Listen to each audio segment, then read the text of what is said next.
गिबियावनो बयखौबो बड' निउस इउटुब चेनेलनि गोदान खौराङाव बरायबाय। नोंथांमोननि थाखाय बे समाव माखासे खौरां लाबोदों।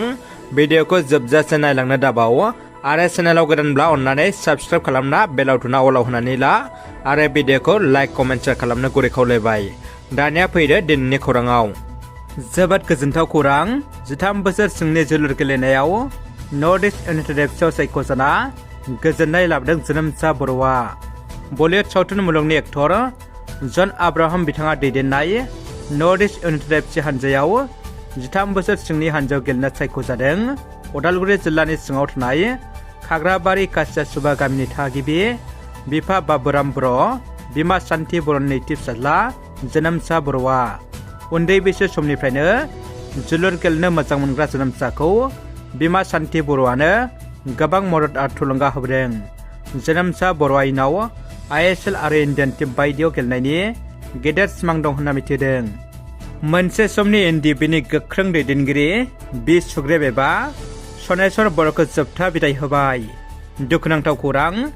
चिरां जिल्ला बेंटल ओनसोलनि थागिबि एबा बारग' NDB सुग्रेब बर'नि रुंसारि जानाय न'खराव मिरु इउनाइटेड फाराम XNDBनि आफादगिरि सिला बसुमतारी, लोगो आफादगिरि नायस्रां वारि, नेहाथारि दानसोरां नार्जारि बिथांमोनजों लोगोसे आइ डमिनिक बि जायख्लं आरो गुबुन गुबुन बिबानाव थानाय XNDBनि बिबानगिरिफ्रा नुजाथि फैनानै दुखु मोननाय फोरमायो आरो ओनसोलनि बायदि बायदि बर'नि आफादफोराबो नुजाथि फैनानै खौरां लाफैनायखौ नुनो मोन्दों। रायजो राजाफ्रा बयबो सांग्रां जा। क'क्राझारनि दाब दाब जायगायाव जानो हमदों मोसौ सिखावफोरनि उदखार। थांनाय हराव गामि दरसेनि मोननै न'खरनिफ्राय सिखावफ्रा खावनानै लांदों माबा मोसौफोरखौ। सेरफांगुरि पुलिस थानानि सिङाव थानाय आफलागाव अन्थाइबारि गामिनि आबाद मावनानै जाग्रा बुन्दुराम बसुमतारीनि न'खरनि गलियाव खानानै दोननाय माब्रै मोसौफोरखौ हरनि समाव दुथां सिखावफ्रा खावनानै लांदों।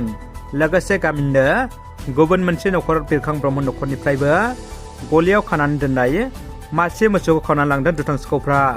मोसौ खावनानै लांजानाय दुखुथिया आबादारि बुन्दुराम बसुमतारी आरो बिथांनि बिसिया दुखुजों मोदै हुगारनो गोनां जादों। मोनोब्ला सरखारनिफ्राय खहा सुफुंथाय हास्थायदों दुखुथिया आबादारि बुन्दुराम बसुमतारी आरो बिथांनि बिसिया। जोबोद दुखुनि खौरां। सासे गोख्रों बर' हारि अनफावरिया रुंसारि जाबाय।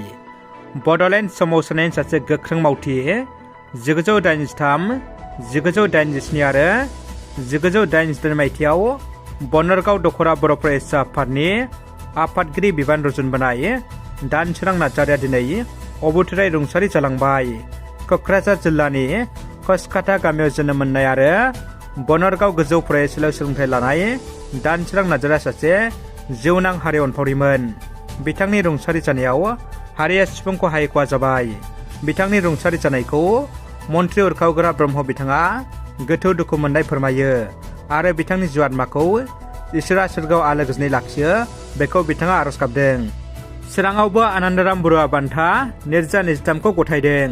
मेट्रिक आनजादाव 75% एबा बेनि बारा अनजिमा मोननाय फरायसाफोरनो आसाम सरकारनिफ्राय 2005 मायथाइनिफ्राय होबाय थानाय आनन्दराम बरुवा बान्थाखौ दिनै गासै आसामावनो राननाय बायदिनो चिरां जिल्ला खुंथायनि बानजायनायाव गासै 325 फरायसाफोरनो 15,000 रांनि चेक गथायो। बे बान्था राननाय आरो चेक गथायनाय हाबाफारियाव मन्त्रि उरखावग्रा Brahma EM Dhananjay Basumatary, MLA Jayanta Basumatary, MLA Ajay रय, जिल्ला बेंगिरि P Vijaya Bhaskar Reddy, SP प्रानजित बरा बिथांमोना नुजाथियो। जनायाव सासे डाक्टारनि गोरोन्थि फाहामथायनि थाखाय सासे गथ'नि जिउ खहा। जनायाव खुदियानि थैनायखौ लानानै दुंहाव थासारि सोमजिदों। डाक्टार आरो फार्मासि बिबानगिरिफोरनि गेजेराव आन्दोनि गोरोबलायनायनि जाहोनाव 2 दाननि गथ'आ रुंसारि जादों। जाथायनि सोमोन्दै जनाय पुलिस थानायाव मोनसे केस रेजिस्टार खालामनाय जादों। गथ'सानि गोथै सहखौ पस्टमर्टमनि थाखाय धेमाजिसिम दैथायहरदों। खौरां मोननाय बायदिब्ला जनाय महकुमानि सान्थौपुर गामिनि बिपुल बसुमतारीया एसे लोमजानाय जानायलाय अरुणाचल प्रदेशनि रुकसिन सिभिल देहा फाहामसालियाव गथ'सा फाहामगिरि डाक्टार निनि खाद'खौ मेडिकेल आनजादनि थाखाय दिन्थिदों। उनाव डाक्टार निनि खाद'नि बोसोन बायदियै गथ'खौ जनाय रुकसिनाव थानाय मेमस डली ड्राग हाउस आरो डली पलिक्लिनिक मुंनि मोनसे गावारि फार्म हाउसआव थिसननाय जादोंमोन। उनाव नखरनि सुबुंफ्रा अजद होदों दि फार्मासि बिबानगिरि आरो डाक्टारफोरनि गोरोन्थि फाहामथायनि थाखाय गथ'आ थैदोंमोन होननानै। रादाबा एसेनोसै लोगोफोर, रादाबखौ जोबजासिम नायनायनि थाखाय नोंथांमोननिसिम गोजोननाय आरो साबायखर बावबाय। गोजोन्थों।